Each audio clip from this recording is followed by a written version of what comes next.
Hey everyone, this is Lynn Bartown, and you are listening to the A.P.E.X. Hour on KSUU Thunder 91.1. In this show, you get more personal time with the guests who visit Southern Utah University from all over, learning more about their stories and opinions beyond their presentations on stage.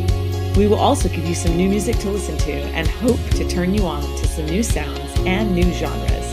You can find us here every Thursday at 3 p.m. or on the web at scu.edu/apex. But for now, welcome to this week's show here on Thunder 91.1. Okay, everyone. Well, welcome. This is just the coolest thing ever.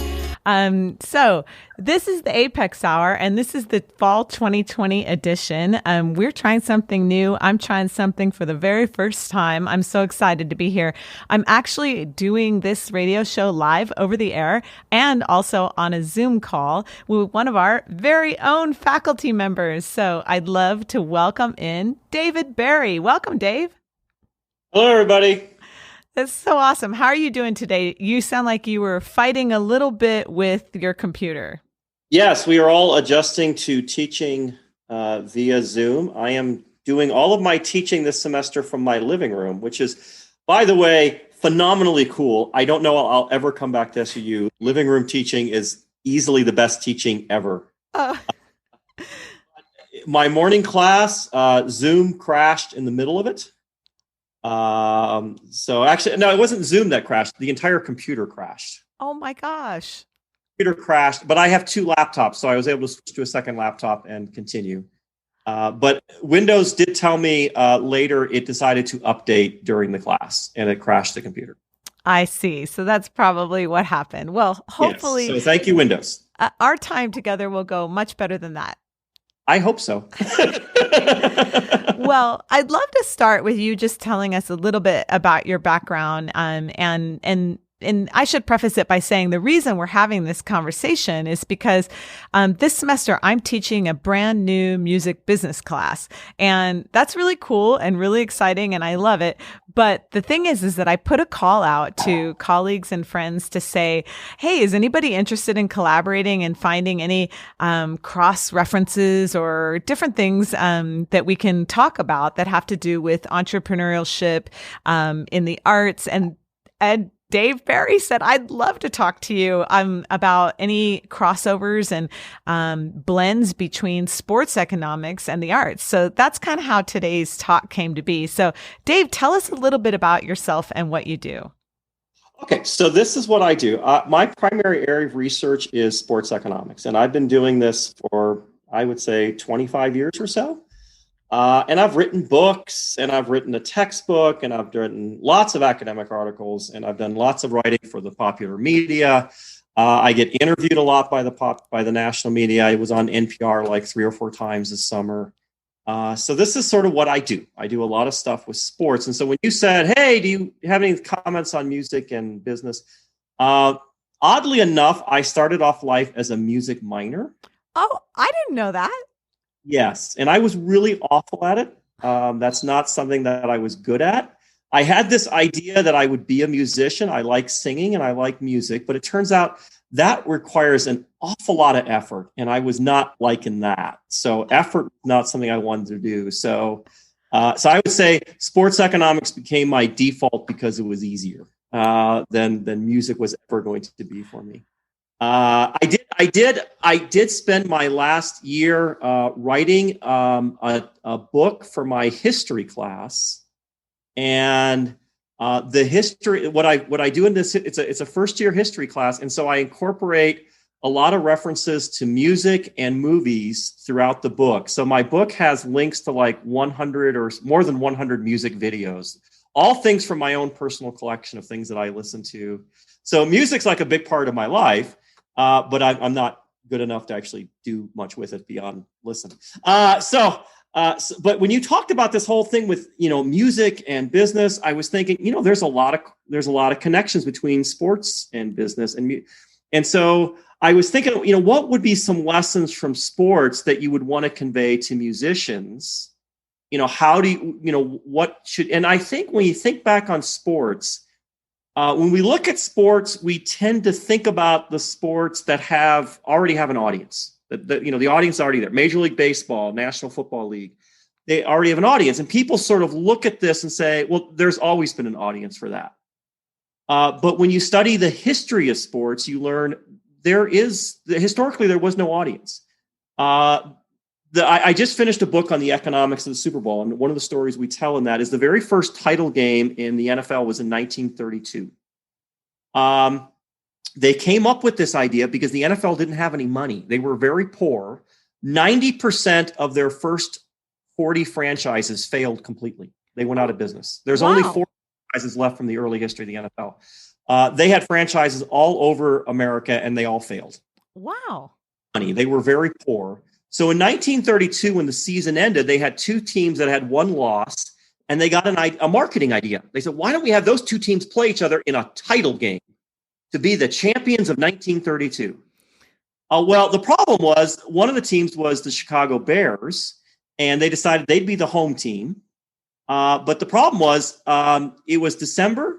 They had just had a major blizzard in Chicago, and they were like, nobody's going to come out to Wrigley Field and watch a football game in a blizzard. So we're going to move this game indoors. We're going to move it into the Chicago Blackhawks arena. Well, that doesn't work so well either because a hockey rink is only like 60 yards long.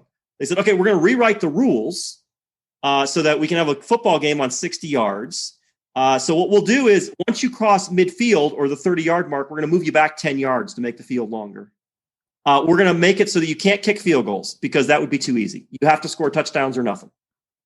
And so they just made up a bunch of rules so that they could do this game. They got like 11,000 fans to show up. And what I thought was really interesting about the game is the star quarterback for the opposing team, which was the Portsmouth Spartans, and they became the Detroit Lions later on, but they were in Portsmouth at the time. Their star quarterback couldn't come. And the reason why he couldn't come is he was the head basketball coach at Colorado College. And his college president told him, you can't get time off from your basketball job to go play in a football game that wasn't actually on the schedule. So you can't go. I'm not going to give you release time for that. So the very first title game, the star quarterback couldn't show up because he had another job. Wow, that's insane. And so that's where the NFL starts. It starts at that point. There's no fans. Nobody cares about this. And why don't anybody care? And I think this is what's relevant to music. They don't have any emotional attachment. Nobody knew what a Chicago Bear was. Nobody knew what a Portsmouth Spartan was. And so therefore, they weren't interested in seeing these teams play because they don't know what they're looking at. They had stars from college. Red Grange played for the Chicago Bears, and he was a major star. But the Chicago Bears were not a major star. It would be like creating a music group with famous people that you know, but calling it something totally different and saying, it's the same people. Is it the same people? Are you sure? Because I remember that person from that group, and now they're in a totally different group, and I don't know what this group is. So maybe I'll like their music, and maybe I won't because I don't know who they are. I would imagine when Paul McCartney goes from the Beatles to the Wings, initially people are like, I don't know what a Wing is. I know what the Beatles were. What kind of music are you doing with the Wings? And I bet you he had trouble with his audience at first because people were like, I don't know what that is. Yeah. What exactly is a Wing? I knew what a Beatle was. Yeah. And so this is something that when you're engaged in the entertainment industry, I think, you have to be cognizant of the idea that you've got to create an emotional attachment to your audience. They have to care about you. It's much easier to do that when it's an individual because people can connect with individuals. So individual stars, if it was Paul McCartney by himself, and that's how Paul McCartney mentioned this later on. He was in the Beatles, then he was in the Wings, and then it was just him. And he actually mentioned this. I remember seeing him at a concert in the 1980s, and I think he mentioned this. He said, the people who are backing me up have been with me longer than the Wings were with me. This is my group. But we don't call it a group anymore. We just call it me. Because he learned, if it's me, I can sell out a football arena. If it's the group, people don't know what that is. Well, that's a really interesting thing. Do you think that young musicians should build their career off of their name rather than an entity then? I think that is something to understand, that if you're going to build it off an entity, you got to understand nobody's going to know what your group is initially.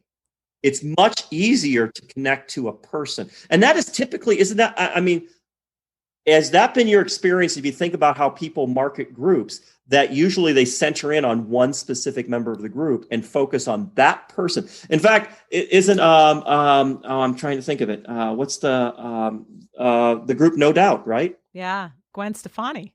Gwen Stefani, right? She actually has a song about that, right? Isn't that the whole song? The whole song is that everyone in the media is focusing in on her, and the group is like, what about us? Yeah. People in the group are like, well, if we focus on Gwen Stefani, we sell tickets. And if we focus on you, nobody knows what a No Doubt is. They know what Gwen Stefani is. Yeah. So you are the backup people. And they're like, but I thought we were like a group. No, she's the group. You're a nobody. Yeah, that's a great point. Wow. But And how do you do it? How do you build an emotional connection? I mean, in your experience in sports, how does that come about? How does one do that?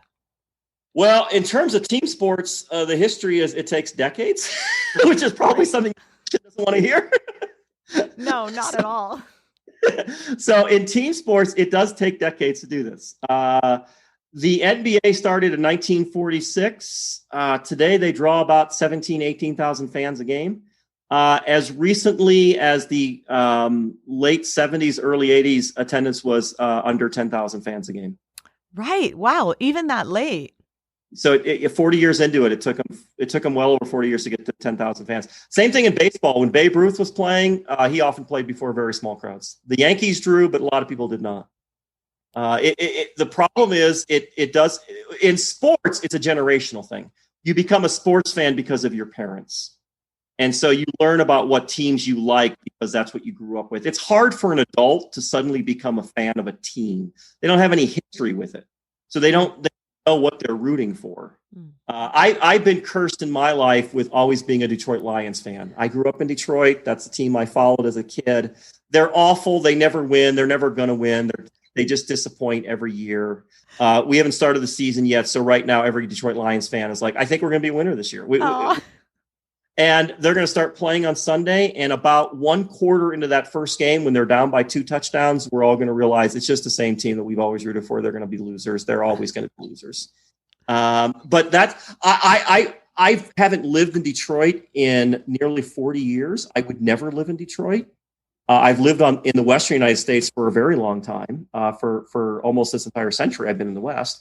I've tried to find teams to root for in the West. That would make a hell of a lot more sense. I can't. I don't have any connection with them. I look at like the Chargers or the Cardinals or the Raiders. I'm like, but that's not my team. I don't know that team, and I don't want to get to know that team. I don't have any history with them. I have a history with this stupid team that I follow. And I don't want to start following this other team because they never were the team I followed. So I don't feel any kind of connection with them. Well, I wonder if there's something there. I mean, you were saying that it takes decades, and of course that's true, but I wonder if there's a way to sort of develop that personal connection early with an audience and then turn them into those fans and let it grow over time. Yeah, I think in terms of musicians, obviously this has to happen a lot quicker because clearly a good example of this is if you follow K-pop, Korean music. Right.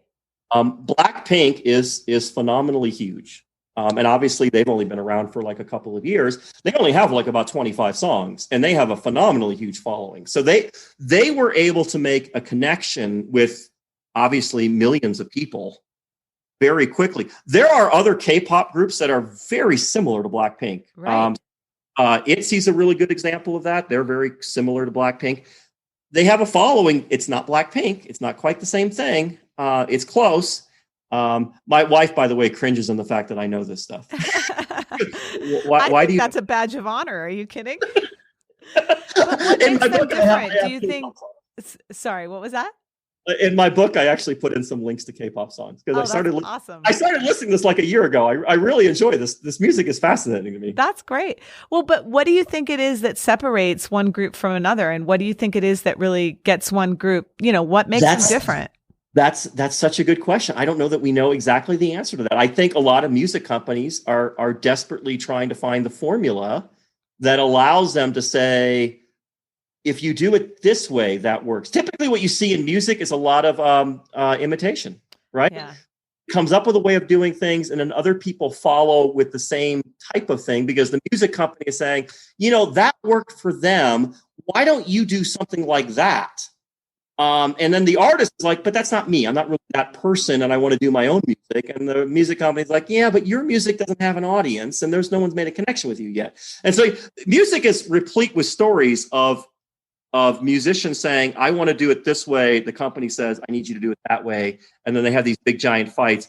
And what we always hear is the stories where the musician was right. So Toby has a story of the song, How Do You Like Me Now? So he was already a star to some extent. And he goes to his music company, says, I want to do the song called How Do You Like Me Now? And his music company is like, no, that's awful. I don't want you doing that. That's offensive. People are going to get... That's the image we have of you is of this big, good-looking cowboy guy, and you're doing this in-your-face, obnoxious thing that's totally different from your image. So, no, don't want you doing that. Well, the story he tells is he went to the company. He had to buy back his song because they owned it. And then he released it himself, and it became a phenomenally huge hit, and it totally changed the direction of his career. So we have this... Toby Keith has this idea about how he thinks his music should go. And then the music company's like, no, that's not how, and so they have this big fight. And what we learn from that is both parties probably don't know. They don't know what's going to work. They both have different ideas about what's going to work. And they're both guessing. Right. And in Keith's case, yes, I would be willing to bet if you went to those music executives and said, okay, you were clearly wrong on the Toby Keith thing. They would say, yes, we were. I admit it. But these other artists wanted to do these things, and we told them not to, and they did this over here, and they're also huge hits. So on these ones, we were totally right. Yeah. That's so cool. Thanks for sharing that. Well, I'm going to take a musical break now, but let's get back and talk more. I have some more questions for you. This is so fascinating to see these cross references between sports economics, sports culture, music culture, and who knew that you had such a background in music? I just love this.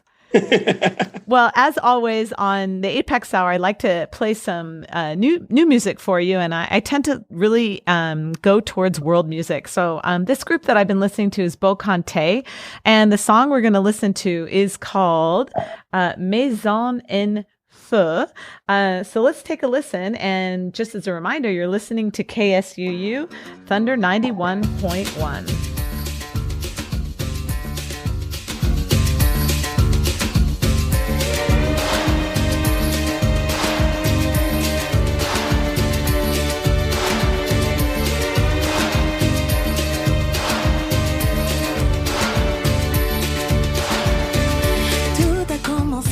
Avec l'éclat d'une étincelle, soudain il fut réel, sa route se trace. Il est le fils de la peur et de sa compagne terreur. À trois il cause des douleurs sans regret. À peine naissance, si fougueux, si gourmand, son baiser incandescent brûle le parquet. Son appétit sans fin, dangereux comme un venin, paralysant les destins sur son trajet. Il ne faut pas traîner, il faut le noyer. Faut l'arrêter, ou tout va brûler.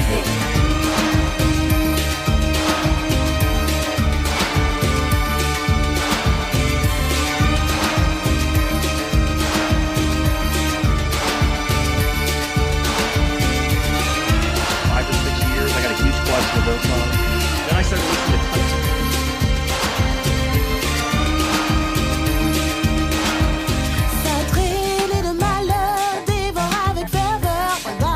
Sa chaleur lui gagne du terrain.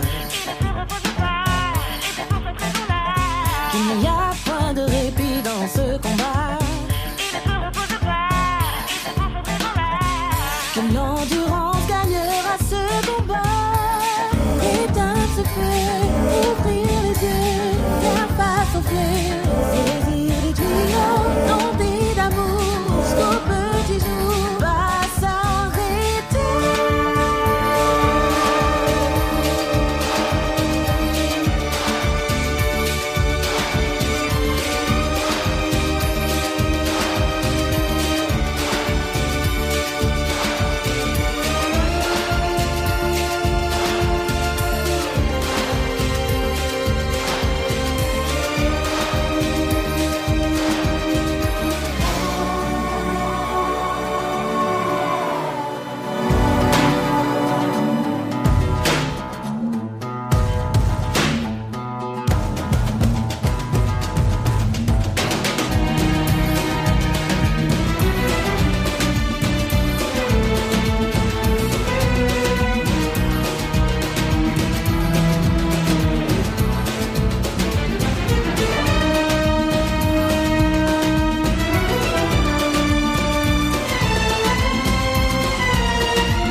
choses et d'espérer qu'elles s'arrangent d'elles-mêmes. C'est maintenant qu'il faut agir. On n'a plus le choix.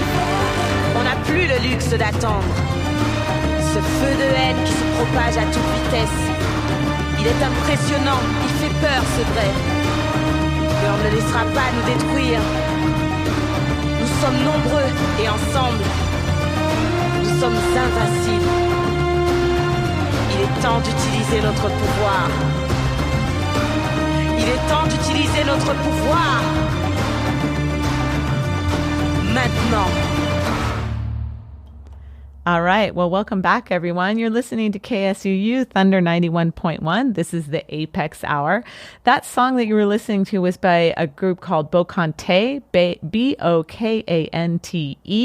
And that song was Maison en Feu, or House on Fire, in French. So I'm here speaking with Dave Berri. Welcome back, Dave. Glad to be back. All right. So we're talking about the intersection between sports economics and music entrepreneurial activities. And we've been talking about how you really want to build an emotional connection to your audience. And that's a great way to build an audience, and some thoughts and ideas about how the individual versus the group. It's a little easier to back an individual as opposed to a group. I'd like to get into a little bit of discussion about identity.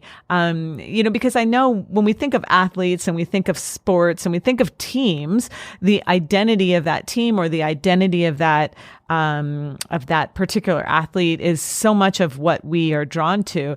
And I think music and musicians, it's the same. And I was just wondering, what are your thoughts on that from an economical standpoint or from a building standpoint, or how important is identity, do you think? I think it's everything in terms of building an audience. I think it's everything if you're going to grow your business, you got to find a way to get the person who's listening to the music or watching the sporting event to somehow form some kind of connection to what they're seeing. Because what the audience is doing is they're living out their life in terms of the artist. So that's really so if you think about a song connecting with you, typically songs connect with you because it talks about something in your life that you can relate to. Right. So that's the key is you have to find a way to get the person to basically live their life through you. And this is what I think this has got to be very bizarre, both from the artist perspective and the athlete's perspective, is that they are constantly then for the rest of their lives meeting people who feel like, I'm you. I know you. I've listened to your music. I've lived your life. And then they're looking at going, I don't have any idea who you are. Yeah. Like, well, when you wrote about, like Miley Cyrus has done this in the last few years, right? So she has these songs when she's in love and getting married that are all about, I'm in love and I'm getting married and this is forever. And then if you listen to her songs from the last 6 months, they're like, I will never be with you again, and I hate you. Like, are we talking about the same person here? Because that's a totally different message. And what she's doing is, this is my life, and I'm writing about that. And so now everybody who listens to that music is like, I've lived your life. I've lived this experience. And they're like, but you didn't. I mean, you did that. I did that. But I'm relating it through. And so that's what has to, in order for an artist to be successful, they got to make that kind of connection where people feel like they've done that. Like, and the same thing happens in sports. When your sports team wins, you win. And when they lose, you lose. And you see that when the team they follow loses, they get mad. They're unhappy. And you're like, but you didn't lose anything. You weren't playing. What do you care? Your life is the same whether they won or not. It's like, it's not the same. I was really counting on winning that, and now I'm sad. Well, actually, you wrote an article on that, right? I think it's kind of is it in the article that's titled The Lasting Effects of Testosterone, where you talk that sports fans are definitely impacted by the outcomes of the games we observe? Absolutely. They're absolutely. I mean, I think that's absolutely what's going on when it comes to sporting, is that people are very much living their lives as experiences. And this is one of the things that sporting teams take advantage of this. So the way in which, one of the things that people may not be aware of is that in the United States, professional sports is heavily subsidized by the government. So when you walk into a stadium or an arena, the odds are the government at least helped pay for some of that, or in some cases entirely for the entire thing. The Indianapolis Colts play in an arena that was totally built by the government for them. Really? And according to the team's specs, the team goes to the government and says, I want an arena that looks like this, and I want you to build it for me the way I want it. And the reason why they can do that is because they say, if you don't, we are leaving. And then all of your voters are going to say, you took away my life. Right. Living my life through this team, and now it's gone. And this is not like music, right? If Miley Cyrus suddenly moved off to France, her fans wouldn't care in the slightest. I'm not listening. I don't care where you live. But if the Indianapolis Colts moved to San Antonio, everyone in Indiana would be like, well, that's not the Colts. Even if they called them the San Antonio Colts, they'd be like, it's still not that's not the Indianapolis Colts. That's a different team. I'm not rooting for that team. I root for my team. I don't have a team now. Now I'm sad. And so this is something that you have to be aware of, is that these people they're living their lives through the art that they follow and the sports they follow. This is all part of their lives, and their identity is wrapped up in this thing. I'm curious about, in modern times, it seems that we see some vulnerability in athletes, as even more of a way to connect. And I wonder if you notice that also. I've been watching the French Open. Sorry, not the French Open, the U.S. Open. French Open's coming up. But I've been watching the U.S. Open, and they've been talking about especially the female athletes who are moms, and just the connection that has really brought out, the enthusiasm that has brought out. And not that that's a vulnerability, but that opening up a bit. I feel like I'm seeing that more with athletes, and I wonder if you're seeing that. And then I'm thinking about how that's applicable to musicians. I think it is the case that certainly one of the things that you're seeing right now is athletes are coming out a lot more on social issues than they were before. Right. And so, and there's some cynicism people have with respect to that's a good marketing ploy. Oh. And so I don't think certainly in Colin Kaepernick's case, that did not turn out to be a great marketing ploy. But it is the case that you can create a bigger connection with people by saying, I'm on your side on this issue.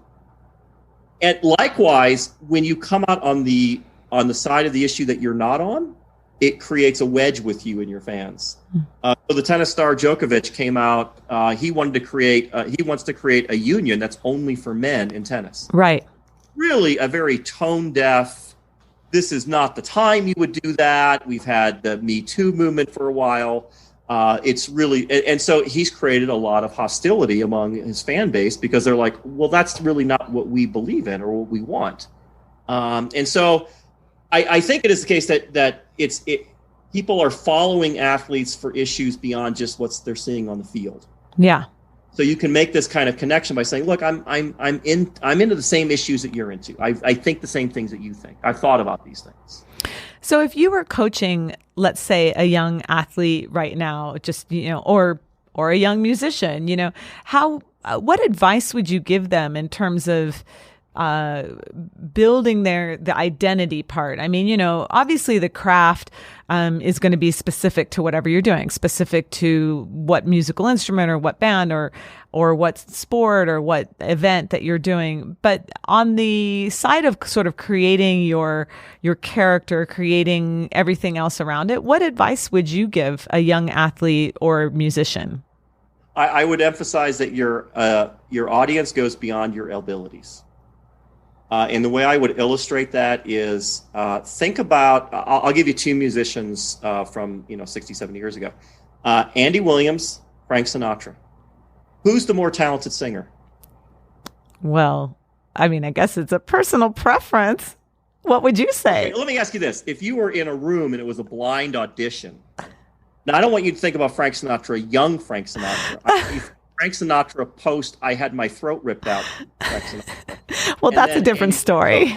So Sinatra from 1965, Andy Williams from 1965, blind audition, who sings better at that point? Yeah, I think I would say Andy Williams. Andy Williams by far. It's not even close. Andy Williams was a way better musician at that point than Frank Sinatra. Yeah. Who has a bigger audience? Frank Sinatra. why does Frank Sinatra have a much bigger audience? Because the kind of music he did was he would tell stories and he would connect with his audience. Andy Williams would sing songs very, very well. I mean, he hit the notes exactly right. But the problem is you'd listen to him and go, I can't believe that's you. I don't think that story, this is not autobiographical. You're not singing about yourself. You're just singing notes. You're just performing the notes. And Frank Sinatra would stand up there and say, he would often do this on his albums. He would introduce the song. I want you to understand the song I'm singing. Standing in a saloon and the woman I was with just left me. This is the song I'm going to sing about this. And you'd be like, I can imagine you doing that. I can see you in the saloon singing that song. I get that. Andy Williams could never pull that off. He didn't have the personality for it. And so if you're thinking about how do I build my audience, you got to make this connection with them where you understand when I'm singing this song, I'm telling a story. I'm not just a singer. I'm an actor. I'm acting out the words. And I think Sinatra would emphasize that in interviews. You got to be an actor. You got to believe what you're saying. That this is you. I am singing this song. It's about me. And I want you to understand that I'm taking you on this trip with me. And whether I'm hitting all the notes exactly right, that's not really the most important thing. The important thing is that you understand that you're with me on a trip. I love that. I think storytelling is a key. Certainly is a key. And that goes right along. You have to bring your audience right inside the circle. Is it the same with sports? Is that storytelling element just as important? I think it is. I think when you're watching a sporting event and you see that the athlete is emotionally connecting with what's going on, where they're frustrated when things aren't going well and they're excited when things don't go well. So in baseball, they don't like it when somebody hits a home run and they stand there and they stare at it. The players and the coaches get infuriated when you do that. But the fans, they think that's the greatest thing in the world. Because the fans, that's what they're thinking.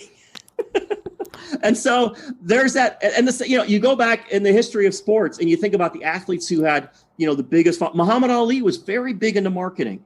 He understood that. He understood that you've got to create in the mind of the person who's going to watch this fight that me and Joe Frazier don't like each other.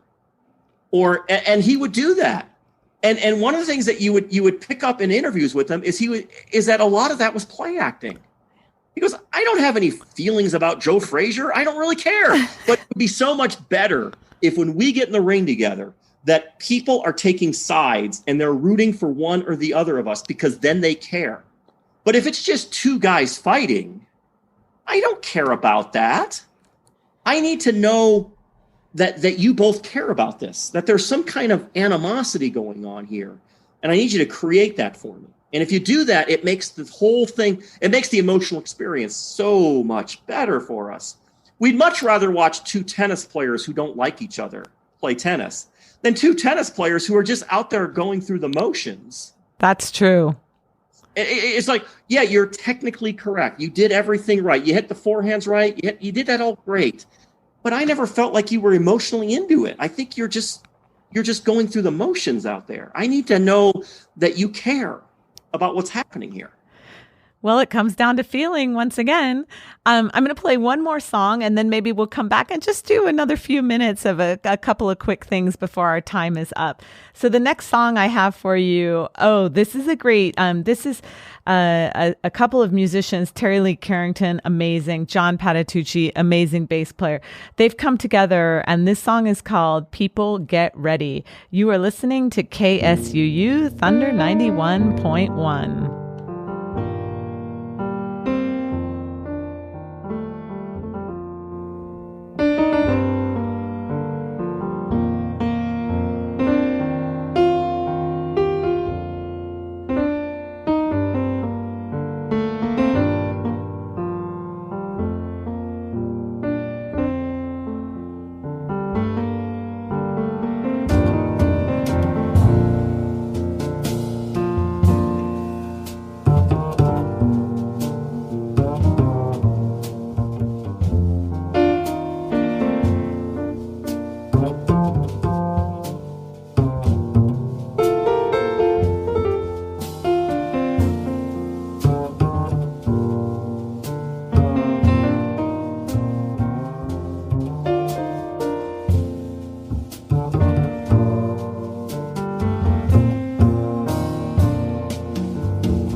All right, everyone. Welcome back to the A.P.E.X. Hour, KSU Youth under 91.1. That song was People Get Ready. I just love that feel. I love those sounds. I love that groove. And that's a few artists, but namely Terry Lynn Carrington, John Patitucci, two of my favorites. And the song was called People Get Ready. This is the A.P.E.X. Hour. I am back, and I am in the studio via Zoom with Dave Berri. Welcome back, Dave. Glad to be back. We are talking about all the different things that you can find that are relationships between sports economics and musician entrepreneurship.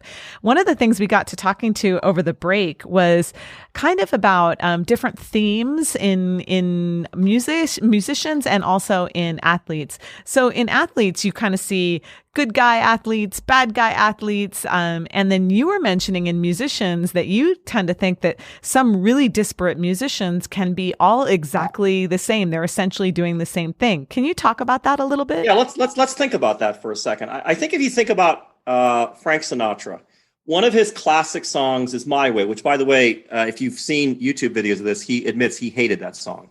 There actually is a great YouTube video where he introduces the song and he says, right after he says it, he says, God, I hate this song. I really hate this song. And the audience goes, why? I've been doing it for 10 years and I hate it. It's a horrible song. But the song sort of captures with the way we think about Sinatra, is that he was an individual standing on his own against the world. He has a number of other songs that are very similar in theme. That's Life is like that. It's a song where I'm standing alone and I'm against the world. Toby Keith, very similar artist, has a lot of songs, same kind of theme. Toby Keith stands against the world, against everyone else. Iggy Azalea, exactly the same way. She has a whole host of songs where she says the same thing. Nicki Minaj does the same thing. Cardi B does the same thing. A lot of rap artists do exactly the same kind of theme. And so when you think about rap musicians and Frank Sinatra, you're like, that's totally different. I know, that's wild. Yeah, but you listen to the lyrics and you listen to what they're saying and how they're connecting with their audience. They're all connecting in the same way. Look, the person who listens to the song is an individual who stands on their own against the world, and that's who I am. Right. And that's who you should be. And so that's a theme that comes all the way. The K-pop group Blackpink, a lot of their songs are the same exact thing. They had a song that just came out this summer. How do you like me? How do you like that? That's a song. How do you like that? It's the same song. It's the same song as How Do You Like Me Now from Toby Keith. It's a totally different genre, totally different group.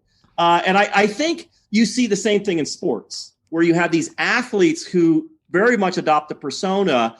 Michael Jordan had this persona. Everyone's against me.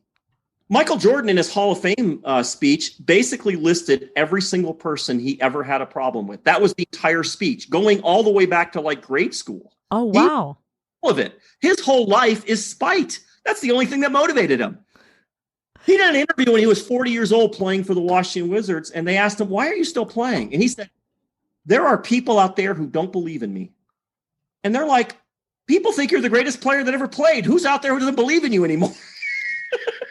But in his mind, he created this image that people are against me and I'm standing against them. That's amazing.